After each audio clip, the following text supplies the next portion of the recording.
Hello students, मैं प्रतीक पुरोहित एक बार फिर से स्वागत करता हूं आप सभी का आपके अपने शो RAS जंक्शन में। और RAS जंक्शन के आज के इस एपिसोड में हम चर्चा करने वाले हैं दुनिया में दस्तक देने वाली एक नई बीमारी की।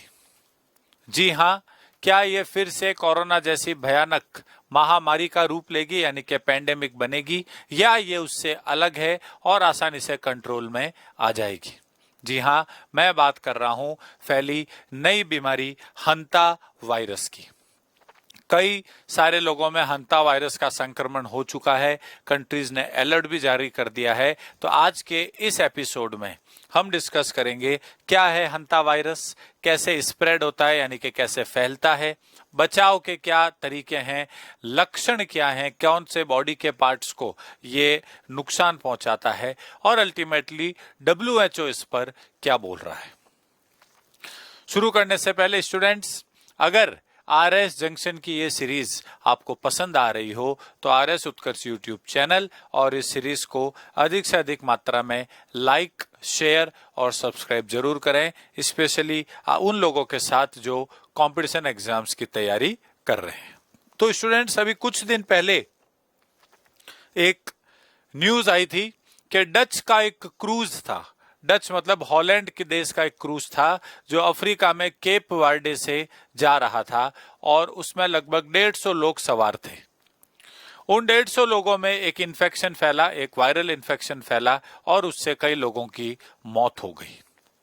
और इसका जब पता लगाया गया तो ये इन्फेक्शन निकला हंता वायरस।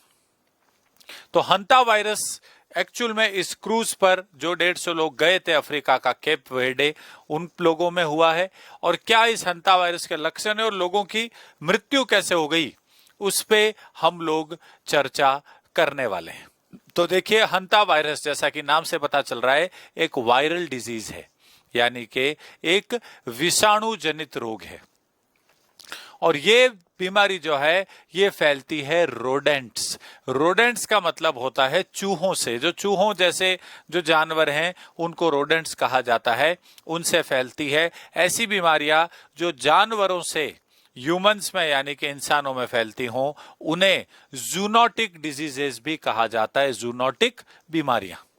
अब हंता वायरस की अगर बात की जाए तो लोग जो है वो कैसे इन्फेक्ट होंगे, तो जो ये रोडेंट्स है, जो चूहे वगैरह हैं, इनकी जो ड्रॉपिंग्स हैं, इनका जो सैलाइवा है, इनका जो वेस्ट है, इनकी यूरिन है, इन सब में ये सब हवा में आ जाती है, यानी कि एयरबॉर्न हो जाती हैं। और उसी हवा में जब हम लोग सांस ले लेते हैं तो वायरस हमारी बॉडी में एंटर कर लेता है।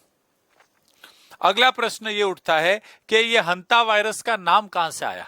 तो एक्चुअल में साउथ कोरिया में, दक्षिण कोरिया में नदी है हंता नदी, और उस नदी के आसपास के क्षेत्र में 1970s में यानी कि 1970 के दशक में सबसे पहले ये वायरस फैला था। इसीलिए उस नदी के नाम पर इसका नाम क्या कर दिया गया है, हंता वायरस कर दिया गया है। हंता वायरस के अगर लक्षणों की बात की जाए, सिम्टम्स की बात की जाए, तो शुरुआत इसकी एक नॉर्मल जो हमें फ्लू होता है, जो सर्दी जुकाम होता है, उसके जैसे ही है। बुखार आता है, थोड़ी थकावट होती है, लेकिन 4 से 10 दिन बाद कफिंग होने लगती है, यानी कि तेज खांसी आने लगती है, सांस जल्दी फूलने लगता है और फेफड़ों में कहीं ना कहीं फ्लूइड भर जाता है, यानी कि तरल पदार्थ भर जाता है। हंता वायरस मुख्य रूप से बॉडी में किडनी को प्रभावित करता है और किडनी के साथ साथ हमारे लंग्स को यानी कि फेफड़ों को प्रभावित करता है। हंता वायरस जब किसी इंसान की बॉडी में एंटर करता है और उसे इन्फेक्ट करता है, उसे संक्रमित करता है, तो 2 प्रकार की बीमारियां मुख्य रूप से इंसान के अंदर हो सकती है। एक कहलाती है HPS, जिसे कहा जाता है हंता पल्मोनरी सिंड्रोम, ये फेफड़ों की बीमारी है। और दूसरा जो इसकी वजह से बीमारी होती है वो इंटरनल ब्लीडिंग करती है, यानी कि आंतरिक ब्लीडिंग शुरू हो जाती है बॉडी के इंटरनल ऑर्गन्स में, आंतरिक अंगों में, और किडनी को प्रभावित करती है, जो कहलाता है हेमोरेगिक फीवर रेनल सिंड्रोम, यानी कि HFRS। तो दो प्रमुख बॉडी के पार्ट्स, एक तो फेफड़े यानी कि लंग्स और दूसरा किडनी, इनको प्रभावित करता है हंता वायरस। आप देखेंगे कुछ लोगों की मृत्यु हुई, जिसमें 2 लोग इस क्रूज पर जो सवार थे उनमें से 2 लोग हॉलैंड के थे, 2 पति पत्नी थे, कपल था, और एक जो है वो जर्मनी के थे।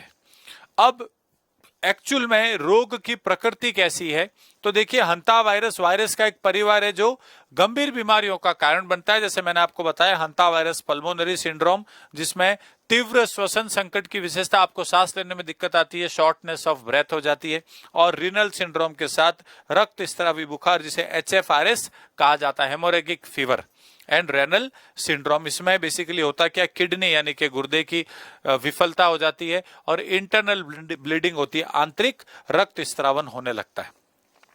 होता किससे है, वाहक और संचरण, तो जूनोटिक बीमारी है जो चूहे, हिरण चूहे, सफेद पैर वाले चूहे, कपास चूहे सहित विशिष्ट प्रकार के कृंतकों द्वारा फैलती है। इंसान के अंदर कैसे प्रवेश करेगी, तो ह्यूमंस के अंदर प्रवेश करने का तरीका है जो एरोसोल होते हैं उसके थ्रू, जिसे हिंदी में कहा जाता है वायु सदृशीकरण के थ्रू। ठीक है, झाड़ू लगाते हैं, सफाई वगैरह करते हैं और वहां पे संक्रांतिक कोई जो है संक्रमित कृंतकों के मल मूत्र लार जैसी चीज आ जाए तो वायु के कणों से हमारे बॉडी में एंटर कर लेती है और ये वायरस हमारे शरीर को इन्फेक्ट कर देता है।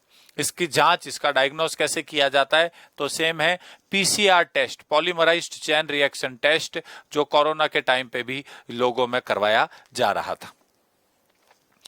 आप देख सकते हैं सिम्टम्स की हमने बात कर ली। इसके लक्षण अगर देखे जाएं तो फीवर आने लगता है, थकान होने लगती है, धूजनी छूटने लगती है, कुछ केसेस में वॉमिटिंग यानी कि उल्टी और दस्त जैसी चीज यानी कि डायरिया भी होने लगता है। अब हंता वायरस से बचा कैसे जाए, इससे बचाव के क्या तरीके बताए गए हैं, तो देखिएगा सबसे पहले तो जो रोडेंट्स हैं, जो ये चूहे हैं, जो इसके मेन वाहक हैं, उनको घरों से दूर रखा जाए। उसके साथ साथ जो भी इन्फेक्टेड एरिया है, जो संक्रमित क्षेत्र है, उसको एक डिसइंफेक्टेंट के थ्रू वॉश किया जाए और उसके साथ साथ आप देखेंगे कि सूखा झाड़ू लगाने से बचा जाए।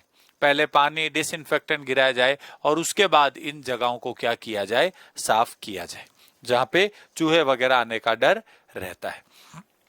WHO के अगर डेटा पे जाएं तो आप देखेंगे WHO के मुताबिक जो हंता वायरस एक दुर्लभ लेकिन गंभीर वायरस है। ये रेयर है लेकिन बहुत सीरियस वायरस है, चूहों के जरिए इंसान में फैलता है। अगर ये कंट्रोल नहीं किया गया तो ये हर साल दुनिया में 10,000 से लगाकर 1 लाख लोगों को संक्रमित कर सकता है। और इसकी जो मॉर्टेलिटी रेट है, मॉर्टेलिटी रेट का मतलब है डेथ रेट, अगर मान लीजिए 10 लोगों को हंटा वायरस हो गया तो ये 40 से 50% लोगों की जान ले लेता है। कोरोना के time mortality rate single digit में थी, जिसमें हमने देखा है क्या हालत हुई है, ये 40 to 50% है। यानी कि अगर 10 लोगों में फैला तो 4 से 5 लोगों की मृत्यु हो जाएगी। हैंटा वायरस इसीलिए गंभीर बीमारी जो है ये माना जाता है, स्पेशली अमेरिका वाली साइड में। वहीं एशिया और यूरोप महाद्वीपों की अगर बात की जाए तो यहाँ जो डेथ रेट है वो 1 से 15% तक रहती है, WHO के यानी कि वर्ल्ड हेल्थ ऑर्गेनाइजेशन के मुताबिक। तो नई महामारी है, एक नई बीमारी बोलेंगे, अभी इसे महामारी घोषित नहीं हुई है, जल्दी इसे उम्मीद करते हैं कि कंट्रोल किया जाए। लेकिन हम as a citizen, as a human, as इंसान के तौर पर हमारी जिम्मेदारी है कि नई अगर कोई वायरस आया है तो उससे बचा जाए। Prevention is always better than cure. बीमारी होने के बाद इलाज तो करवाना ही पड़ता है, लेकिन अगर बचाव का तरीका है तो उस पर भी अमल किया जाए। स्टूडेंट्स, RS जंक्शन के पिछले एपिसोड में मैंने आपसे क्वेश्चन पूछा था थिंक एंड कमेंट का कि आपके हिसाब से ऐसी योजना युवाओं के लिए कितनी जरूरी है। हमने पिछला एपिसोड किया था प्राइम मिनिस्टर इंटर्नशिप स्कीम 2026 पे। सबसे अच्छा आंसर मुझे संगीता का लगा है। संगीता ने ये लिखा है, कई अवसर प्रदान करती ऐसी योजनाएं जैसे रोजगार, कौशल और उद्यमिता। एम्प्लॉयमेंट मिलेगा, स्किल डेवलपमेंट होगा और एंटरप्रेन्योर से बिजनेस करना सीखेंगे, नौकरियां पैदा करना, है ना, सर्विस या जॉब्स क्रिएटर बनेंगे। उसके अलावा आर्थिक विकास होगा, कहीं ना कहीं उत्पादकता यानी कि प्रोडक्टिविटी, नवाचार यानी कि इनोवेशन, और समग्र आर्थिक विकास इंटीग्रेटेड इकोनॉमिक डेवलपमेंट होगा। तीसरा इन्होंने लिखा राष्ट्रीय निर्माण यानी कि नेशन बिल्डिंग, और सामाजिक स्थिरता दैट इज सोशल स्टेबिलिटी। युवाओं को सकारात्मक रूप से जोड़ेंगे, सामाजिक सद्भाव, राष्ट्रीय प्रगति को मजबूती मिलेगी।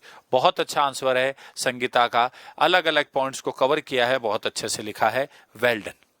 आज के हंटा वायरस के एपिसोड पर मेरा आप लोगों से क्वेश्चन है कि हंता वायरस से बचाव के लिए सरकार की तरफ से क्या प्रयास किए जाने चाहिए। जो भारत सरकार है, हमने कोविड जैसे पैंडेमिक को बहुत ब्रेवली, बहुत करेजियसली, बहुत अच्छे से मैनेज किया था। अभी तक हंता वायरस उस लेवल पर नहीं पहुंचा और उम्मीद करते हैं कभी पहुंचेगा भी नहीं। लेकिन अगर सरकार को लोगों को इसके प्रति जागरूक करना हो, अलर्ट करना हो और इसके फैलाव को रोकना हो, तो सरकार को क्या स्टेप्स लेने चाहिए, क्या प्रयास करने चाहिए, आप मुझे नीचे कमेंट सेक्शन में आंसर देकर बताइए। ध्यान रहे, छोटा आंसर लिखना है 2 से 3 पॉइंट्स में। जो आंसर मुझे सबसे अच्छा और सबसे इफेक्टिव लगा उसे मैं आरएस जंक्शन के अगले एपिसोड में आपके नाम के साथ पढ़कर जरूर सुनाऊंगा। आज के एपिसोड में इतना ही। धन्यवाद।